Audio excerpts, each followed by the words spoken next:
The motorless carbonator is set up in a very simple, straightforward way. This is a 5-pound CO2 tank. You're not limited to a 5-pound tank, but that's what most of our street vendors, farmers market people are using. It's probably a good idea to get 2 of them so you always have a backup if business is really good. This is a high-pressure CO2 regulator set up with a 1/4 barbed shutoff. That is key, that it has the shutoff so you can turn it on and off quickly when you're switching tanks or on the move. So the high-pressure CO2 goes into a gas ball lock disconnect. This is your 3-gallon motorless carbonator that we build with a stem and carbonating stone inside. And then this is your liquid out black ball lock disconnect connected to a high pressure squeeze valve for the seltzer. This is the fastest way to pour when you're selling a lot of seltzer. When you get your carbonator kit, it's going to come in this box. Everything's included, and most of the parts have already been put together. Your job is just going to be to connect everything. So what you get in the box is a CO2 tank, motorless carbonator, wrench for the CO2 tank and the regulator, and it includes a regulator all hooked up to the ball lock disconnect, ready to go. You're just going to attach that with the wrench I just put down. And then on the liquid side, already hooked up, is the liquid disconnect and the squeeze valve, high pressure plastic squeeze valve. Sometimes we ship the tanks with a little bit of gas in so they don't get damaged in shipping. So always pull the relief pin to alleviate the gas before opening up the hatch. To open up the lid on the motorless carbonator, all you got to do is pull this latch back towards the handle, and then occasionally give it just a little shot with the heel of your hand, and out comes the lid. There's the tank. We recommend mild, warm, soapy water, a little rinse before using it. Just rinse it out with mild, warm, soapy water a couple of times, then fresh water, and you're good to go. To connect a CO2 regulator to a CO2 tank, make sure that you use a CO2 washer. This will come in the kit. Just put it right in here, push it in a little bit. Then in your kit you'll also have a CO2 wrench. Just put that on there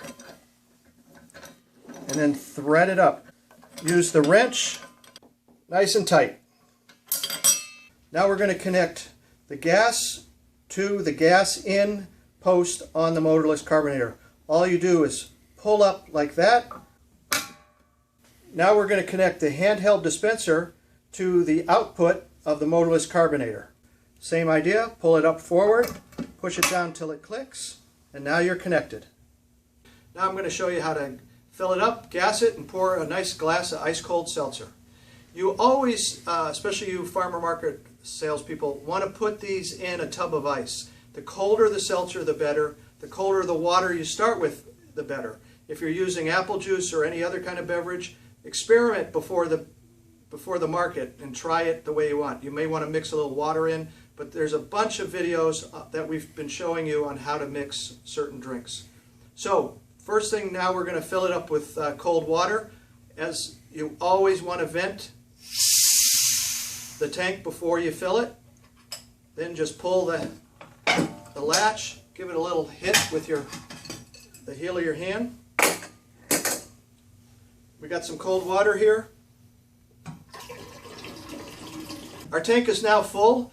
This is a 3-gallon. We also have the 5-gallon, and for special order, it's taken us about a week to 10 days to build them, a 10-gallon tank for the high volume stores or farmers markets. So this one right here is the 3, 5, and 10.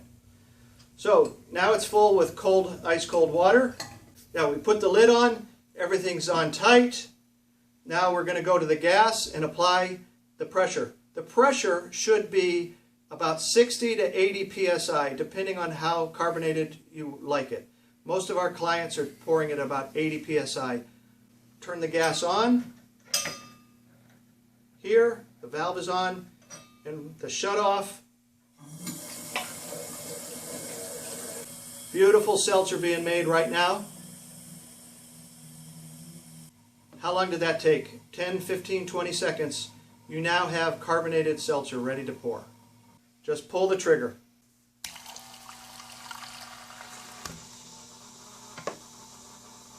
On the squeeze valve, we've had a couple of phone calls.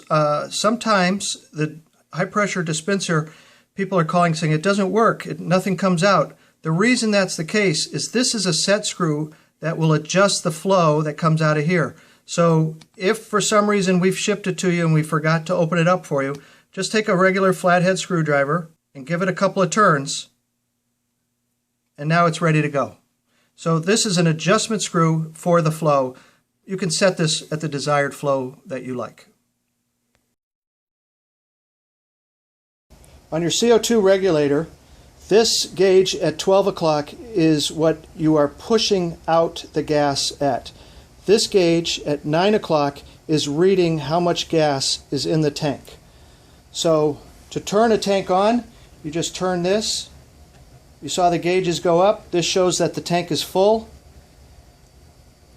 And now, and this one's showing that the pressure that the regulator is going to allow the gas to come out is at 20 psi. 20 psi for seltzer is nowhere good enough. So we have to adjust this up to, I like my seltzer, at about 80, 85, which is right there. To adjust a regulator, you pull this out and then start turning.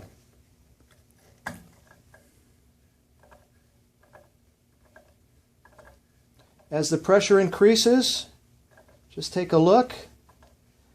Again, for our Kegman seltzer systems, we recommend about 80 to 85 psi. There you go.